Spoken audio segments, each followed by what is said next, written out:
research has revealed people living with albinism are still subjected to extreme human rights violations in South Africa. A UN independent expert on albinism undertook a fact-finding mission to South Africa to assess the situation here. Let's unpack this now with the expert. That's Ikponwosa Ero, IK as she likes to be called. Good evening. Good evening. And thanks for your time. So you do this around the world. You go to countries all over. This time you were in South Africa. What did you find? Well, for starters, I was quite shocked by the names that I use for people with albinism here in the local languages, which are also official, such as isiZulu. People with albinism are known as eNCA, which means monkey. And that's not a name-calling situation. It's the official name. If you look in an English isiZulu dictionary under person with albinism, or albino, as it will say, you will find monkey. You will also find Isishawa, Leswafi. These are languages that I find utterly despicable that they are official. Given what this country has been through in terms of dropping languages like kafir, you would think that right away the irony would be evident to people. Yeah. So I think this is one of the easy things to fix, relatively speaking, and I'm really calling for academics who have linguistic backgrounds and the necessary commissions, especially the one on religious and linguistic affairs, to work with people with albinism to find something more appropriate. Aside from that, there was a series of problems education-wise, because most people with albinism have low vision, they struggle in school, and sometimes they're not believed when they say they have low vision or there are no resources. Yeah. Health-wise, sunscreen is not reaching many people. They're severely burned, skin cancer, and of course there's the security issues as well.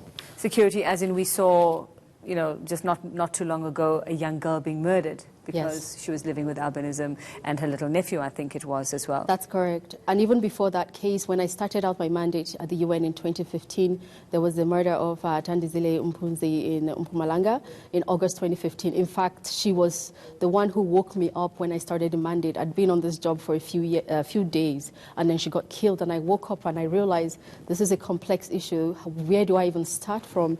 Because in this case, she was killed by a mastermind who was a church leader and who also practiced traditional medicine together.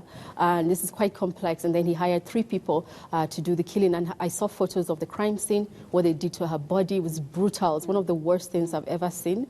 And I visited the 3 culprits in jail in Richards Bay. Yes, I had one-on-one interviews with them separately. And it's quite fascinating that they had bought into the myths that people with albinism don't die but disappear. That we are muti or medicine. Yeah. So there's a lot of work to be done in sensitization, especially sensitization that are out of the box. So, I mean, isn't it so scary and so infuriating at the same time that here we are, and, you know, then it was 2015, it's 2019, and people still believe this? I mean, how can we be so daft?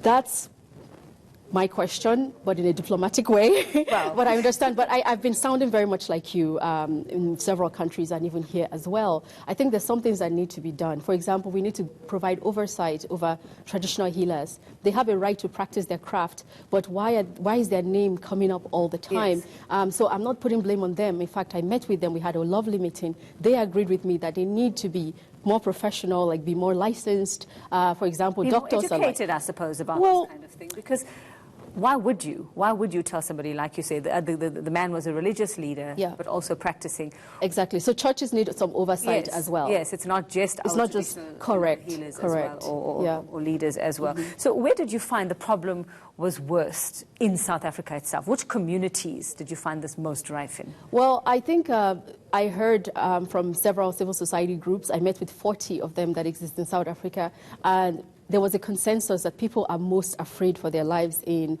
Mpumalanga, KZN, and Limpopo. And those are border areas as well. So there is, of course, a cross-border element to this. Sometimes body parts are taken across borders. However, I should say, because in the context of xenophobia, this is not foreigners doing this. All the culprits I met in jail were South Africans. Many of those who are undergoing trial or at large are South Africans, because victims oftentimes know some or all of their perpetrators. So I think this is not an issue of foreigners bringing this in, but I found that in those border areas, they also tend to be more rural, I guess, in a sense, and the fear was more palpable. there. Even though every adult I spoke to with albinism said they did not feel secure generally in the country everywhere, and they were changing how they move around, avoiding nighttime and all that. Yes, absolutely sad. Yes. And completely heartbreaking as well. Are governments doing what they need to be doing? Do they even understand, or are they taking this seriously now? They actually are. To be honest, I've been quite impressed at the receptivity of this visit, the way it was planned, conducted. I was given open doors. I was given access to various government officials. I'm even going to be meeting some tomorrow. So I've been impressed at the openness, and now I am waiting to see if that openness will become concrete action. And what they have done before is a good start, but we need to make it more hard and fast. I've been proposing a national action plan with some budget to have targeted interventions that would address the issues more squarely. Thank you very much, Ikponwosa Ero. I wish you all the luck with that. And I mean, really, nobody should have to live in fear like that. Thank you very much for your time.